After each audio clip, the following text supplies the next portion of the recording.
शुक्लां विष्णुं शशिवर्णं चतुर्भुजं प्रसन्नवदनं ध्यायेत् सर्वविघ्नोपशान्तये। रामाय रामभद्राय रामचन्द्राय वेदसे रघुनाथाय नाथाय सीतायाः पतये नमः। मनोजवं मारुततुल्यवेगं जितेन्द्रियं बुद्धिमतां वरिष्ठ वादात्मजं वानरयूतमुख्यं श्रीरामदूतं शिरसा नमामि। ನಾವು ಈ ಹಿಂದೆ ಹೇಳಿದಂತೆ ಮಿಕ್ಕ ಅವತಾರಗಳನ್ನು ಅನುಭವಿಸಿದ್ದೀವಿ.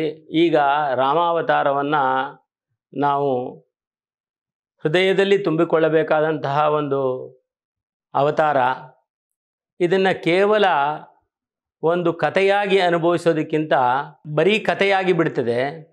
ಅದರ ಬದಲು ಇದರಲ್ಲಿರತಕ್ಕಂತಹ ಗೂಢಾರ್ಥಗಳನ್ನು ಕೂಡ ನಾವು ಸ್ವಲ್ಪ ಪರಮಾತ್ಮನೇ ಮನುಷ್ಯನಾಗಿ ಬಂದಿದ್ದಾನೆ ಅನ್ನೋದಕ್ಕೆ ಕೆಲವು ಸೂಚನೆಗಳು ಅಲ್ಲಲ್ಲಿ ಸಿಗ್ತವೆ. ಅದನ್ನು ಕೂಡ ನಾವು ಅಲ್ಲಲ್ಲಿ ಅನುಭವಿಸಿಕೊಂಡು ಹೋಗ್ತಕ್ಕಂಥದ್ದು ಬಹಳ ಮುಖ್ಯವಾದದ್ದು. ಈ ರಾಮಾಯಣದ ವಿಚಾರವಾಗಿ ಹಿಂದೆ ನಾನು ನಿಮಗೆ ಹೇಳಿದ್ದೆ, ವಾಲ್ಮೀಕಿ ಆಗೋದಕ್ಕೆ ಮೊದಲು ಪ್ರಾಚೇತಸನ ಮಗನಾಗಿರ್ತಾನೆ. ಆ ಪ್ರಾಚೇತಸನ ಮಗ ಒಂದು ಹದ್ದು ಅವನನ್ನು ಹಾರಿಸಿಕೊಂಡು ಹೋಗಿ ಬೇಡರ ಕಾಲೋನಿಯಲ್ಲಿ ಬಿಡ್ತದೆ. ಬೇಡರ ಕಾಲೋನಿಯಲ್ಲಿ ತಾನು ಎಲ್ಲರನ್ನೂ ಪೀಡಿಸಿ ಹಣ ವಸೂಲಿ ಮಾಡಿ ತಾನು ಮಾಡ್ತಾ ಇದ್ದಂತಹ ವ್ಯವಹಾರದ ಬಗ್ಗೆ ನಾರದರು ಒಮ್ಮೆ ಅವನಲ್ಲಿ ಪ್ರಶ್ನೆ ಕೇಳ್ತಾರೆ. ನೀನು ಮಾಡಿದ ಪಾಪಗಳನ್ನು ನಿನ್ನ ಹೆಂಡತಿ ಮಕ್ಕಳು ತಗೊಳ್ತಾರ, ಕೇಳ್ಕೊಂಡು ಬಾ ಅಂತ ಹೇಳ್ತಾರೆ.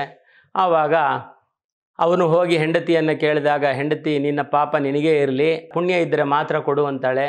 ಅದರಿಂದ ತನಗೆ ಜ್ಞಾನೋದಯವಾಗಿ ನಾರದರ ಹತ್ರ ಒಂದು ಬೀಜ ಮಂತ್ರವನ್ನು ಬೋಧನೆಯಾಗಿ ತೆಗೆದುಕೊಂಡು ರಾಮ ರಾಮ ರಾಮ ಅಂತ ಹೇಳಿ ಜಪವನ್ನು ಮಾಡಿ ಅವನ ಮೈ ಮೇಲೆ ವಲ್ಮೀಕ ಬೆಳೆದು, ಆ ವಲ್ಮೀಕ ಅಂದರೆ ಹುತ್ತ ಬೆಳೆದು ತನ್ನ ಅಸ್ಥಿಗತ ಪ್ರಾಣ ಅಂದರೆ ಚರ್ಮ ಮಜ್ಜೆ ಎಲ್ಲವೂ ಹೋಗಿ ಬರೀ ಕೇವಲ ಮೂಳೆಯಲ್ಲಿ ಇರತಕ್ಕಂಥ ಪರಿಸ್ಥಿತಿಯಲ್ಲಿಯೂ ಕೂಡ ಜಪ ಮಾಡ್ತಾ ಇದ್ದನ್ನು ಅವನ ಜಪ ಸಿದ್ಧಿ ಆಯಿತು ಅಂತ ವರುಣದೇವ ತಾನೇ ಮಳೆಗರೆದು ಆ ಹುತ್ತವನ್ನು ಕರಗಿಸಿ ಅವನನ್ನು ಮೇಲಕ್ಕೆ ತೆಗೆಯುತ್ತಾರೆ.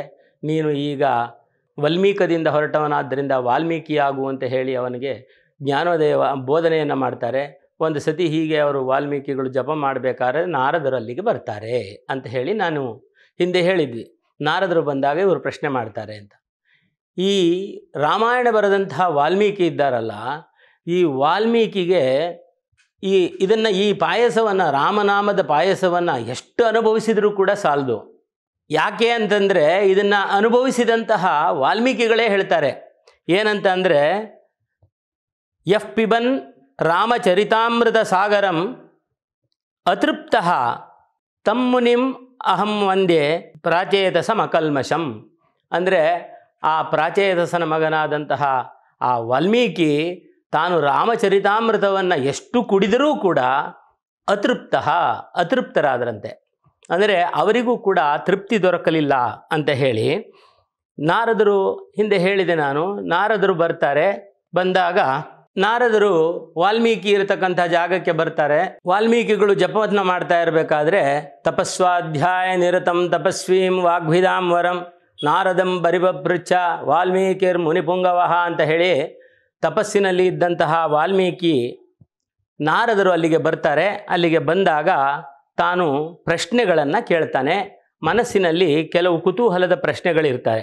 ಏನಪ್ಪ ಅಂದರೆ, ಕೋನಸ್ಮಿನ್ ಸಾಂಪ್ರತಂ ಲೋಕೆ ಗುಣವಾನ್ ಕಶ್ಚ ವೀರ್ಯವಾನ್ ಧರ್ಮಜ್ಞಶ್ಚ ಕೃತಜ್ಞಶ್ಚ ಸತ್ಯವಾಕ್ಯೋ ದೃಢವ್ರತಃ ಚಾರಿತ್ರೇಣ ಚ ಕೋಯುಕ್ತಃ ಸರ್ವಭೂತೇಷು ಕೋಹಿತಃ ಆತ್ಮವಾನ್ ಕಃ ಜಿತಕ್ರೋಧಃ ದ್ಯುತಿಮಾನ್ ಕೋನುಸೂಯಕಃ ಕಸ್ಯ ಬಿಭ್ಯತಿ ದೇವಾಶ್ಚ ಜಾತರೋಷಸ್ಯ ಸಂಯುಗೆ ಏತದಿಚ್ಛಾಮ್ಯಹಂ ಶ್ರೋತುಂ ಪರಂ ಕೌತೂಹಲಂ ಹಿಮೆ ಮಹರ್ಷೇ ತ್ವಂ ಸಮರ್ಥೋಸಿ ಜ್ಞಾತುಮೇವ ವಿದಂ ನರಂ ಅಂತ ಅಂತಾನೆ.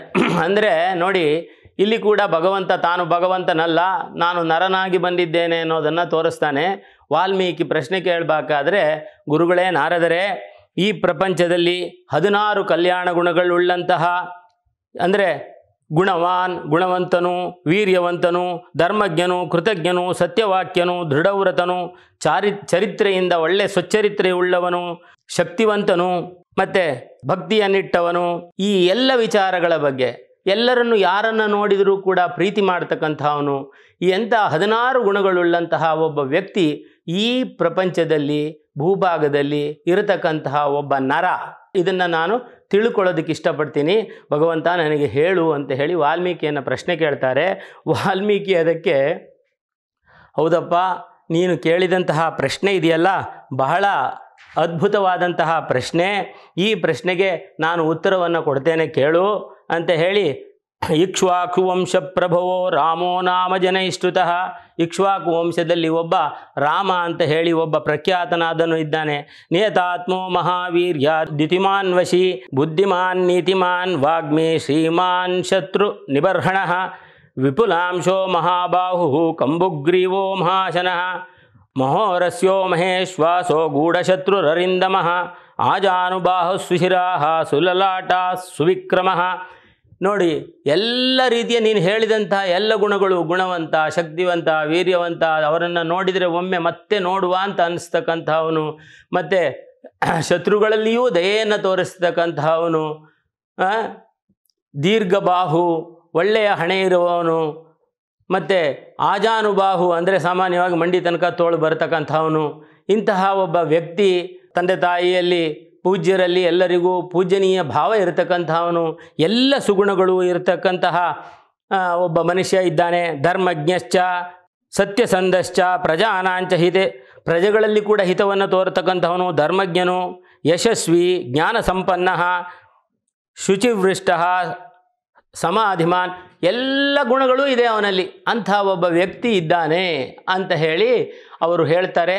ಆ ಹೇಳಿದ ಮೇಲೆ ಮುಂದುವರೆದ ಪ್ರಶ್ನೆ ಹೇಗಿದೆ ನೋಡಿ. ಒಂದೇ ಪ್ರಶ್ನೆ ಅವರು ಕೇಳಿದ್ದು, ಈ ಒಳ್ಳೆ ಗುಣಗಳೆಲ್ಲ ಇರತಕ್ಕಂಥ ವ್ಯಕ್ತಿ ಯಾರು ಅಂತ ಹೇಳಿ.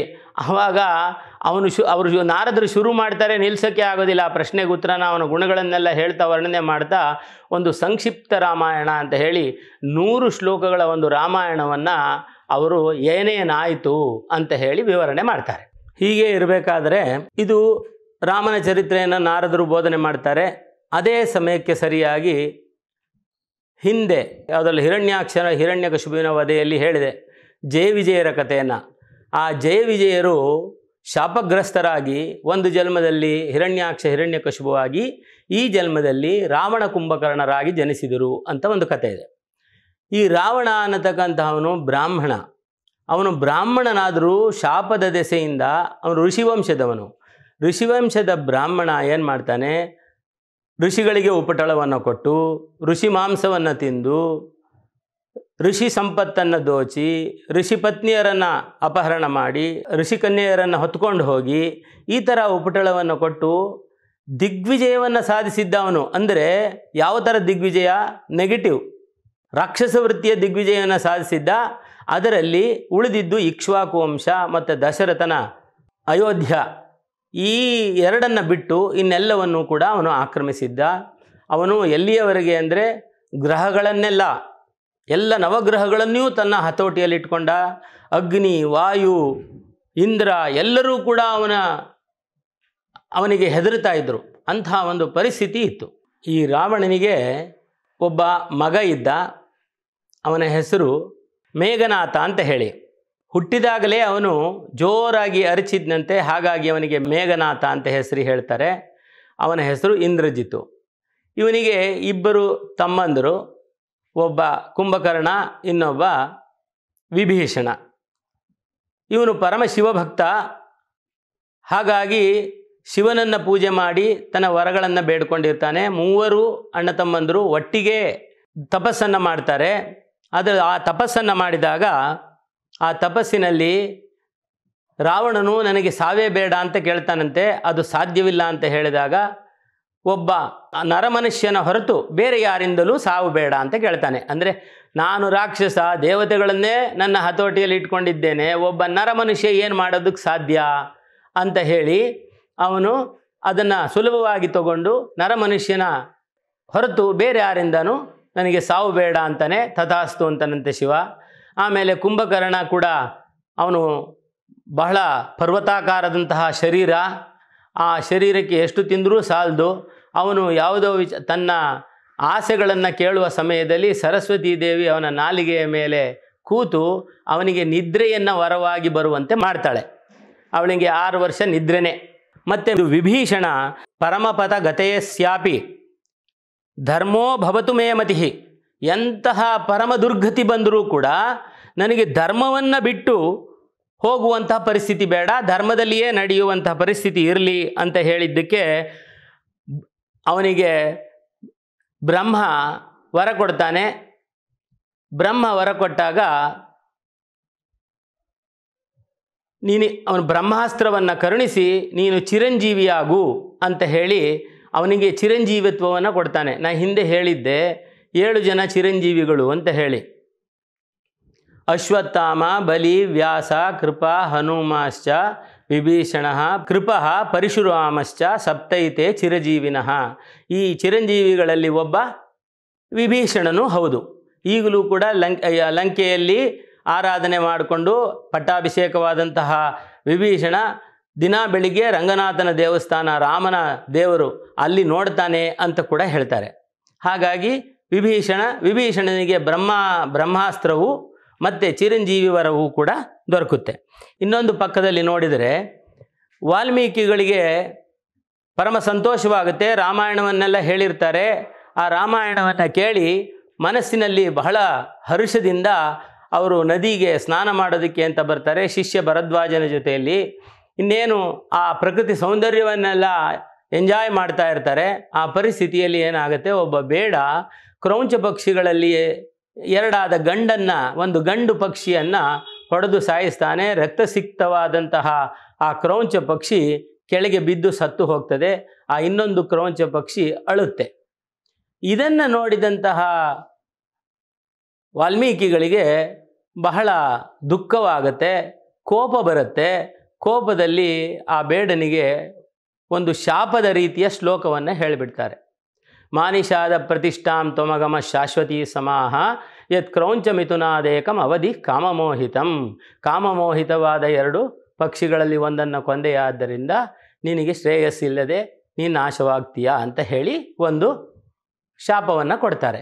ಅವರಿಗೆ ಮನಸ್ಸಿನಲ್ಲಿ ತುಂಬ ದುಃಖ ಆಗ್ಬಿಡುತ್ತೆ. ಇದೇನಿದು, ಇಷ್ಟು ಹರ್ಷೋದ್ಗಾರದಿಂದ ನಾವು ನಾರದರ ಕಥೆಯನ್ನು ಕೇಳಿಕೊಂಡು ಬಂದು ಇಲ್ಲಿ ಸ್ನಾನ ಮಾಡಿ ಹೋಗೋಣ ಅಂತ ಬಂದರೆ ನನ್ನ ಬಾಯಿನಲ್ಲಿ ಈ ಥರ ಶ್ಲೋಕ ಬಂದುಬಿಡ್ತಲ್ಲ, ಶೋಕ ಬಂತಲ್ಲ, ಶ್ಲೋಕ ಬರುವ ಬದಲು ಶೋಕ ಬಂತಲ್ಲ ಅಂತ ಮನಸ್ಸಿಗೆ ಬಹಳ ದುಃಖವಾಗಿರುತ್ತೆ. ಆದರೆ ಅದರಲ್ಲಿ ನಡೆದಿರೋದೇ ಬೇರೆ. ಇದನ್ನು ರಾಮಚರಿತಮಾನಸದಲ್ಲಿ ಹೇಳ್ತಾರೆ. ಬ್ರಹ್ಮ ಸರಸ್ವತಿ ದೇವಿ ತನ್ನ ಹೆಂಡತಿಯನ್ನು ಕಳಿಸ್ತಾನಂತೆ. ಈಗ ಅವನು ಕೋಪದಲ್ಲಿ ಏನಾದರೂ ಹೇಳಿಬಿಡ್ತಾನೆ, ಅದರ ಸರಿಯಾದ ಅರ್ಥ ಬರುವಂಗೆ ಅವನ ಶೋಕವನ್ನು ಶ್ಲೋಕವಾಗಿ ಮಾರ್ಪಾಡು ಮಾಡುವಂತೆ ನೀನು ಮಾಡು ಅಂತ ಹೇಳಿ ಸರಸ್ವತಿಯೇ ಅವನಲ್ಲಿ ಇದ್ದು ಈ ಅನುಷ್ಠುಪ್ ಛಂದಸ್ಸಿನ ತಂತ್ರೀಲಯ ಸಮನ್ವಿತ ಹಾಡನ್ನು ಸಂಗೀತವನ್ನೂ ಹೇಳಬಹುದಾದಂತಹ ಒಂದು ಶ್ಲೋಕವನ್ನು ಇವನ ಬಾಯಿಂದ ಹೊರಡಿಸ್ತಾರಂತೆ. ಆಗ ಬ್ರಹ್ಮದೇವ ಪ್ರತ್ಯಕ್ಷನಾಗಿ, ನೋಡಪ್ಪ ನೀನು ಮಾಡಿರೋದರಲ್ಲಿ ಏನೂ ತಪ್ಪಿಲ್ಲ, ಎಲ್ಲ ಸರಿಯಾಗೇ ಇದೆ, ಇದು ಶೋಕವಲ್ಲ, ಇದು ಶ್ಲೋಕ.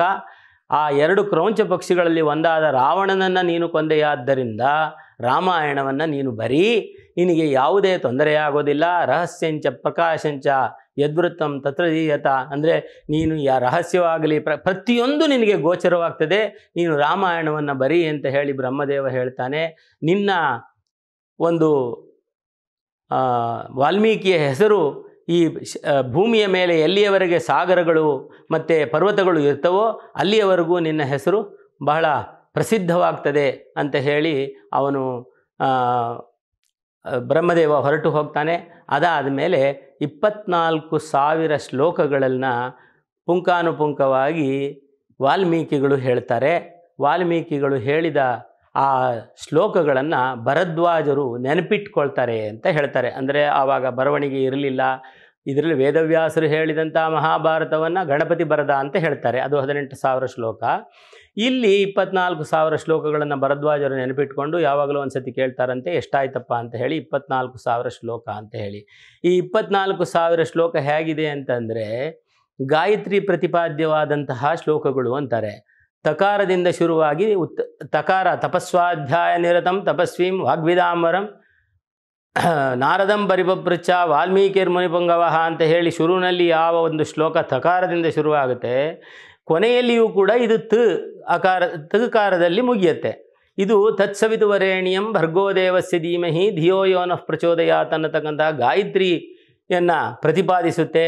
ಒಂದೊಂದು ಕೂಡ ಒಂದೊಂದು ಬಾಲಕಾಂಡ, ಬಾಲಕಾಂಡ, ಅಯೋಧ್ಯಕಾಂಡ, ಅರಣ್ಯಕಾಂಡ, ಕಿಷ್ಕಿಂಧಾಕಾಂಡ, ಈ ಥರಲ್ಲಿ ಒಂದೊಂದು ಕಾಂಡಕ್ಕೆ ಒಂದೊಂದು ಭರ್ಗೋ ದೇವಸ್ಯ ಧೀಮಹಿ ಧಿಯೋ ಯೋನಃ ಪ್ರಚೋದಯಾತ್ ಈ ರೀತಿ ಬರ್ತದೆ ಅಂತ ಹೇಳ್ತಾರೆ. ಮತ್ತು ನೋಡಿ, ಅದು ಸರಿ ಅನ್ನೋ ರೀತಿ ಅಂತ ನಾವು ಒಪ್ಕೊಳ್ಬೇಕು. ಇದರಲ್ಲಿ 24 ಅಕ್ಷರಗಳಿಗೆ 24,000 ಶ್ಲೋಕಗಳು, ಒಟ್ಟು 540 ಸರ್ಗಗಳು ಸೇರಿ ಒಂದು ರಾಮಾಯಣವನ್ನು ರಚನೆ ಮಾಡ್ತಾರೆ. ಇದು ಒಂದು ಭಾಗವಾಯಿತು. ಮುಂದೆ ಅಲ್ಲಿ ವಾಲ್ಮೀಕಿಗಳು ಹೇಳ್ದಂಗೆ ದಶರಥ ಅಯೋಧ್ಯೆಯನ್ನು ಆಳ್ತಾ ಇರ್ತಾನೆ. ಅಯೋಧ್ಯೆ ಹೇಗಿತ್ತು ಅಂತ ಅಂದರೆ, ಅಮರಾವತಿಯನ್ನ ಇಂದ್ರ ಯಾವ ರೀತಿ ಆಳ್ತಾ ಇದ್ನೋ ಆ ರೀತಿ ಇತ್ತು ಅಂತ ಹೇಳ್ತಾರೆ. ಅಲ್ಲಿ ವಯಸ್ಸಾದವರು, ಅವರುಗಳ ಮುಂದೆ ಸಣ್ಣವರು ಸಾಯುವಂಥ ಪರಿಸ್ಥಿತಿ ಇರಲಿಲ್ಲ. ಧರ್ಮದ ಜಾಗವಾಗಿತ್ತು. ಯಾರಿಗೂ ಕೂಡ ಕಳ್ಳತನ ಮಾಡ್ತಕ್ಕಂಥವ್ರು ಒಬ್ಬರೂ ಇರ್ತಿರಲಿಲ್ಲ. ರಾಜಬೀದಿಗಳು ವಿಸ್ತಾರವಾಗಿತ್ತು. ಎಲ್ಲ ವಿಧವಾದಂತಹ ಸೌಖ್ಯದ ಚಿಹ್ನೆಗಳು ಕೂಡ ಆ ದಶರಥನ ಆಸ್ಥಾನದಲ್ಲಿ ಕಂಡುಬರ್ತಿತ್ತು. ಎಲ್ಲರೂ ಸತ್ಯವಂತರಾಗಿದ್ದರು, ಸುಳ್ಳು ಹೇಳೋರು ಇರ್ತಿರಲಿಲ್ಲ, ನಾಟಕ ಆಡೋರು, ಪ್ರತಿಯೊಬ್ಬರೂ ಕೂಡ ಎಲ್ಲ ಕಲೆಗೆ ಪ್ರೋತ್ಸಾಹವಿತ್ತು, ಪಂಡಿತರಿಗೆ ಪ್ರೋತ್ಸಾಹವಿತ್ತು, ಬ್ರಾಹ್ಮಣರಿಗೆ ವಿಶೇಷವಾದ ಸ್ಥಾನವಿತ್ತು. ಈ ಎಲ್ಲ ಇದರಿಂದ ಇದ್ದಂತಹ ಆ ದಶರಥನ ಆಸ್ಥಾನದಲ್ಲಿ ದಶರಥನಿಗೆ ಒಂದು ಮನಸ್ಸಿನಲ್ಲಿ ಕೊರತೆ ಏನು ಅಂದರೆ, ಮಕ್ಕಳಿಲ್ವಲ್ಲ ಅನ್ನತಕ್ಕಂಥದ್ದು. ಅವನಿಗೆ ಮಕ್ಕಳಿಲ್ಲ ಅನ್ನೋ ಕೊರತೆಯಲ್ಲಿ ತಾನು ವಿದ್ವಾಂಸರುಗಳನ್ನೆಲ್ಲ ಕರೆಸಿ, ಅವರು ವಸಿಷ್ಠ ಮತ್ತು ವಾಮದೇವ ಅಂತ 2 ಜನ ಅವರಲ್ಲಿ ಮಂತ್ರಿಗಳಿರ್ತಾರೆ, ಅವರು ಗುರುಗಳಿರ್ತಾರೆ. ಆ ಗುರುಗಳನ್ನು ಕರೆಸಿ, ನಾನು ಅಶ್ವಮೇಧ ಯಜ್ಞವನ್ನು ಮಾಡಬೇಕು, ನನಗೆ ಮಗ ಬೇಕು, ಅದರ ಭಾಗವಾಗಿ ಪುತ್ರಕಾಮೇಷ್ಟಿ ಯಾಗವನ್ನು ಕೂಡ ಮಾಡಬೇಕು ಅಂತ ಹೇಳಿ ಬೇಡ್ಕೊಳ್ತಾನೆ. ಆವಾಗ ಎಲ್ಲರೂ ಕೂಡ ಅದಕ್ಕೆ ಒಪ್ಪುತ್ತಾರೆ. ಒಪ್ಪಿದಾಗ ಅವನು ಎಲ್ಲರಲ್ಲಿಯೂ ಹೋಗಿ ಮತ್ತೆ ತನ್ನ ಹೆಂಡತಿಯರಲ್ಲಿಯೂ ಅವರನ್ನ ಎಲ್ಲ ಸಿದ್ಧತೆಗಳನ್ನು ಮಾಡಿಕೊಳ್ಳಿ ಅಂತ ಹೇಳ್ತಾರೆ.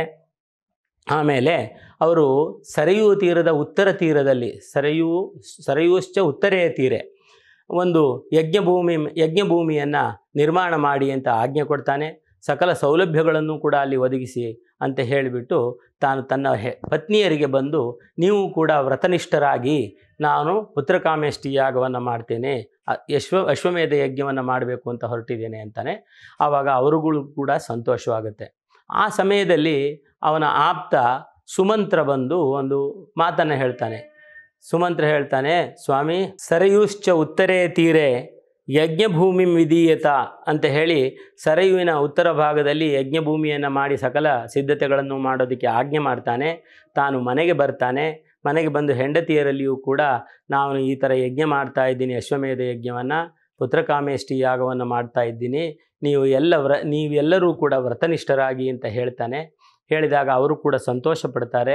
ಸಂತೋಷಪಟ್ಟ ಮೇಲೆ ಇತ್ತ ಬಂದರೆ ಸುಮಂತ್ರ, ಅವನ ಆಪ್ತ ಮಂತ್ರಿ, ಅವನು ದಶರಥನನ್ನು ಕರೆದು, ದಶರಥನಿಗೆ ನನಗೆ ತಿಳಿದಿರುವ ವಿಚಾರವನ್ನು ಹೇಳ್ತೇನೆ.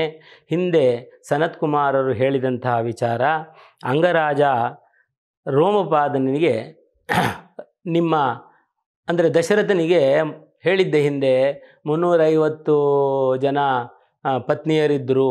ಪರಶುರಾಮನಿಗೆ ಹೆದರ್ಕೊಂಡು ಅವನು ಬಂದಾಗ ಪ್ರತಿಯೊಂದು ಸತಿ ಹಸೆ ಮಣೆ ಮೇಲೆ ಕೂತ್ಕೊಂಡು ಮಾಂಗಲ್ಯಂ ತಂತು ನಾನೇನ ಅಂತ ಕಟ್ಟಿದ್ದ ಒಂದು ತಪ್ಪಿಗೆ ಅವರಿಗೆ ಎಲ್ಲ ರೀತಿಯ ಸೌಲಭ್ಯಗಳನ್ನು ಒದಗಿಸಿದ್ದ ಅಂತ ಹೇಳಿ, ಅವರಲ್ಲಿ ಒಬ್ಬ ಪತ್ನಿಗೆ ಒಂದು ಶಾಂತ ಅಂತ ಮಗಳಿದ್ಲು. ಆ ಮಗಳನ್ನು ಅಂಗದೇಶದ ರಾಜ ರೋಮಪಾದನಿಗೆ ದತ್ತುವಾಗಿ ಕೊಟ್ಟಿರ್ತಾನೆ. ಈಗ ಇಲ್ಲೇನಾಗತ್ತೆ ಅಂದರೆ, ವಿಭಾಂಡಕ ಅನ್ನತಕ್ಕಂತಹ ಋಷಿಗೆ ಋಷ್ಯಶೃಂಗ ಅಂತ ಮಗ ಇರ್ತಾನೆ. ಆ ಮಗನಿಗೆ ಪ್ರಪಂಚದ ಅರಿವೇ ಇರೋದಿಲ್ಲ. ಅವನು ಅರಣ್ಯದಲ್ಲಿ ತಂದೆಗೆ ಎಲ್ಲ ರೀತಿಯ ಸೌಕರ್ಯಗಳನ್ನು ಮಾಡಿ ತಾನು ಸ್ವಾಧ್ಯಾಯವನ್ನು ಮಾಡೋದನ್ನು ಒಂದು ಬಿಟ್ಟರೆ ಬೇರೆ ಯಾವುದೇ ಪರಿಚಯವಿರೋದಿಲ್ಲ. ಅಂಥವನ್ನ ಹಿಂದೆ ರೋಮಪಾದನಿಗೆ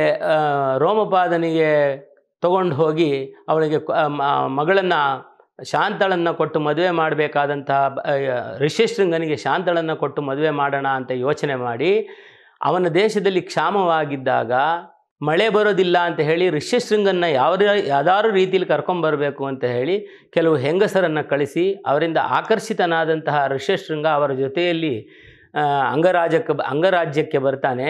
ಅಂಗದೇಶಕ್ಕೆ ಬಂದ ತಕ್ಷಣ ಕಾಲಿಟ್ಟ ತಕ್ಷಣ ಮಳೆ ಬರುತ್ತಂತೆ. ಅಂತಹ ಅವನು ವೇದಪಾರಂಗತ ಒಳ್ಳೆಯ ಋಷಿ ಅವನು ಬಂದ ತಕ್ಷಣ ಮಳೆ ಬರುತ್ತೆ. ಹಾಗಾಗಿ ಅವನಿಗೆ ಅಂಗರಾಜ ರೋಮಪಾದ ಋಷ್ಯಶೃಂಗ ಶಾಂತಾಳನ್ನು ಕೊಟ್ಟು ಮದುವೆ ಮಾಡಿರ್ತಾನೆ. ಆ ಋಷ್ಯಶೃಂಗನನ್ನು ಯಾವುದಾದರೂ ರೀತಿಯಲ್ಲಿ ಕರ್ಕೊಂಡು ಬಂದು ಪುತ್ರಕಾಮೇಷ್ಟಿ ಯಜ್ಞವನ್ನು ಮಾಡಿದರೆ ನಿನಗೆ ಪುತ್ರ ಜನಿಸುವುದು ಗ್ಯಾರಂಟಿ ಅಂತ ಹೇಳ್ತಾರೆ. ಅದೇ ರೀತಿ ಆಗಲಿ ಅಂತ ಹೇಳಿ ಸಂತೋಷಪಟ್ಟಂತಹ ದಶರಥ ಮಹಾರಾಜ ಋಷ್ಯಶೃಂಗನಿಗೂ ಶಾಂತಳಿಗೂ ಹೇಳಿ ಕಳಿಸಿ ಅವರನ್ನು ಆ ಯಜ್ಞಭೂಮಿಯಲ್ಲಿ ಕರೆಸಿ ಅಶ್ವಮೇಧ ಯಜ್ಞದ ಅಂತ್ಯದಲ್ಲಿ ಅದರ ಒಂದು ಭಾಗವಾಗಿ ಪುತ್ರಕಾಮೇಷ್ಟಿ ಯಜ್ಞವನ್ನು ಮಾಡ್ತಾರೆ. ಆ ಮಾಡ್ತಾ ಇರತಕ್ಕಂಥ ಸಮಯದಲ್ಲಿ ದೇವಾನುದೇವತೆಗಳೆಲ್ಲ ಬಂದು ಆ ಹೋಮದ ಸಮಯದಲ್ಲಿ ಅಲ್ಲಿ ನಿಂತುಕೊಂಡು ಭಗವಂತನನ್ನು ನೆನೆಸ್ಕೊಳ್ತಾರೆ. ಅಯ್ಯ ಭಗವಂತ, ಈ ರಾವಣ ಕುಂಭಕರ್ಣರ ಉಪಟಳವನ್ನು ನಾವು ತಡೆಯೋದಕ್ಕೆ ಆಗೋದಿಲ್ಲ. ಎಲ್ಲ ಗ್ರಹಗಳನ್ನೂ ಕೂಡ ತನ್ನ ಕಾಲು ಕೆಳಗಡೆಯಲ್ಲಿ ಹಾಕ್ಕೊಂಡ್ಬಿಟ್ಟಿದ್ದಾನೆ. ನಮ್ಮನ್ನೆಲ್ಲ ದಾಸರನ್ನು ಮಾಡಿಕೊಂಡಿದ್ದಾನೆ. ಇವನಿಂದ ನಮಗೆ ತಲೆ ತಪ್ಪಿಸಿಕೊಂಡು ಹೋಗುವಂತಹ ಪರಿಸ್ಥಿತಿ ಇದೆ. ಭಗವಂತ ಅವನು ಮನುಷ್ಯನಲ್ಲಿ ಮಾತ್ರ ಸಾವನ್ನು ಬೇಡಿರತಕ್ಕಂತಹ ವರ ಕೂಡ ಇದೆ ಅವನಿಗೆ. ನೀನೇ ಈ ದಶರಥನಿಗೂ ಪುತ್ರ ಸೌಲಭ್ಯವನ್ನು ಒದಗಿಸಿದಂತೆ ಇಲ್ಲಿಯೇ ಯಾಕೆ ನಮಗೆ ಹುಟ್ಟಬಾರದು ಮನುಷ್ಯನಾಗಿ ಅಂತ ಹೇಳಿ ಬೇಡ್ಕೊಂಡಾಗ ಆ ತಕ್ಷಣವೇ ಅಗ್ನಿ ಪ್ರತ್ಯಕ್ಷನಾಗ್ತಾನಂತೆ. ಅಗ್ನಿಯಿಂದ ಪ್ರತ್ಯಕ್ಷನಾಗಿ ಅಗ್ನಿಪುರುಷ ಒಂದು ಹವಿಸ್ಸನ್ನು ಅಂದರೆ ಒಂದು ಪಾಯಸವನ್ನು ದಯಪಾಲಿಸ್ತಾನೆ. ಈ ಪಾಯಸವನ್ನು ನೀವು ನಿಮ್ಮ ಮಕ್ಕಳಿಗೆ, ನಿಮ್ಮ ಹೆಂಡತಿಯರಿಗೆ ಕೊಡಿ ಅಂತ ಹೇಳಿ ನಿಮಗೆ ಪುತ್ರರಾಗ್ತಾರೆ ಅಂತ ಹೇಳಿ ಅವರು ಅಂತರ್ಧಾನರಾಗ್ತಾರೆ. ಅದೇ ರೀತಿ ಅವನು ಪಾಯಸವನ್ನು ಹೆಂಡತಿಯರಿಗೆ ಹಂಚುತ್ತಾನೆ. ಮೊದಲು ಕೌಸಲ್ಯಗೆ ಅರ್ಧ ಭಾಗ ಕೊಡ್ತಾರಂತೆ. ಹಾಗಾಗಿ ರಾಮ ಅಲ್ಲಿ ಹುಟ್ಟುತ್ತಾನೆ. ಆಮೇಲೆ ಕೈಕೇಯಿಗೆ ಅಲ್ಲಿ ಭರತ ಹುಟ್ಟುತ್ತಾನೆ. ಆಮೇಲೆ ಸುಮಿತ್ರೆಗೆ ಶತ್ರುಘ್ನ ಮತ್ತು ಲಕ್ಷ್ಮಣ ಇಬ್ಬರು ಕೂಡ ಹುಟ್ಟುತ್ತಾರೆ ಅಂತ ಕಥೆ ಭಾಗ ಬರುತ್ತೆ. ಇದರಲ್ಲಿ ಮುಖ್ಯವಾದ ವಿಷಯವನ್ನು ನಾವೇನು ತಗೊಳ್ಬೇಕು ಅಂದರೆ, ನಾನು ಹಿಂದೆ ಹೇಳಿದೆ, ಸರಿಯಾಗಿ 12 ತಿಂಗಳಾದ ಮೇಲೆ, 12 ತಿಂಗಳು ಗರ್ಭವತಿಯಾದ ಮೇಲೆ ಅವನು ರಾಮ ಹುಟ್ಟುತ್ತಾನೆ ಪುನರ್ವಸು ನಕ್ಷತ್ರದಲ್ಲಿ. ಆಮೇಲೆ ಮಾರನೇ ದಿವಸ ಪುಷ್ಯ ನಕ್ಷತ್ರದಲ್ಲಿ ಭರತ ಹುಟ್ಟುತ್ತಾನೆ. ಆಮೇಲೆ ಆಶ್ಲೇಷ ನಕ್ಷತ್ರದಲ್ಲಿ ಲಕ್ಷ್ಮಣ ಶತ್ರುಘ್ನರು ಹುಟ್ಟುತ್ತಾರೆ ಅಂತ ಹೇಳಿದೆ. ಇವರ ಜನನ ಈ ರೀತಿ ಆಗತ್ತೆ. ಇದರಲ್ಲಿ ನಾವು ಅರ್ಥ ಮಾಡ್ಕೊಳ್ಬೇಕಾಗಿರೋದು ಒಂದು ವಿಚಾರ ಏನಪ್ಪ ಅಂತಂದರೆ, ನೋಡಿ ಇಲ್ಲೇ ಅವನು ಭಗವಂತ ತೋರಿಸಿಕೊಟ್ಟ, ನಾನು ಭಗವಂತ, ನಾನು ಶ್ರೀಮನ್ನಾರಾಯಣ, ನಾನು ನರನಲ್ಲ ಅಂತ ಹೇಳಿ. 9 ತಿಂಗಳಿಗೆ ಹುಟ್ಟೋದಿಲ್ಲ. ಎಷ್ಟೋ ಕಥೆಗಳಲ್ಲಿ 9 ತಿಂಗಳು 9 ದಿವಸ ಅಂತ ನಾವೇನು ಓದ್ತೀವಿ, ಆ ರೀತಿ ಮನುಷ್ಯನ ಹೊಟ್ಟೆಯಲ್ಲಿ ಹುಟ್ಟಿದರೂ ಕೂಡ, ಕೌಸಲ್ಯ ಹೊಟ್ಟೆಯಲ್ಲಿ ಹುಟ್ಟಿದರೂ ಕೂಡ ಅವನು 9 ತಿಂಗಳು 9 ದಿವಸಕ್ಕೆ ಹುಟ್ಟೋದಿಲ್ಲ. 12 ತಿಂಗಳಿಗೆ ಹುಟ್ಟಿ ತಾನೇ ಭಗವನ್ನಾರಾಯಣ ಅನ್ನೋದನ್ನು ಒಂದು ರೀತಿಯಲ್ಲಿ ಪ್ರತಿಪಾದಿಸ್ತಾನೆ, ತೋರಿಸ್ತಾನೆ. ಈ ರೀತಿ ನಾವು ಸಮಯದ ಅಭಾವದಿಂದ ನಾವು ಇಲ್ಲಿಗೆ ನಿಲ್ಲಿಸೋಣ. ಮುಂದಿನ ಭಾಗದಲ್ಲಿ ಅವನ ಬಾಲ್ಯ ಹೇಗಿತ್ತು, ಅವನು ರಾಮಲಕ್ಷ್ಮಣ ಭರತ ಶತ್ರುಘ್ನರು ಯಾವ ರೀತಿ ಇದ್ದರು ಅನ್ನೋದನ್ನು ನಾವು ಅಧ್ಯಯನ ಮಾಡೋಣ. ಈ ಶ್ರೀರಾಮಾವತಾರವನ್ನು ಮಾತ್ರ ನಾವು ಒಂದು ಎಪಿಸೋಡ್ನಲ್ಲಿ ಮುಗಿಸೋದಕ್ಕೆ ಆಗೋದಿಲ್ಲ. ಹಾಗಾಗಿ ಇದು ಒಂದು 6-7 ಅಥವಾ 8 ಕನಿಷ್ಠ ಒಂದೊಂದು ಕಾಂಡದಲ್ಲಿ 2 ಎಪಿಸೋಡನ್ನಾಗಿ ಕೂಡ ಮಾಡಬೇಕಾಗತ್ತೆ. ಇಲ್ಲಿಗೆ ಇವತ್ತಿನ ಕಾರ್ಯಕ್ರಮವನ್ನು ನಾವು ಸಜ್ಜನನಾಗು ಮನುಜ ಕಾರ್ಯಕ್ರಮವನ್ನು ಇಲ್ಲಿಗೆ ನಿಲ್ಲಿಸೋಣ. ಮುಂದಿನ ಸಂಚಿಕೆಯಲ್ಲಿ ಅವರ ಬಾಲ್ಯವನ್ನು ನೋಡೋಣ.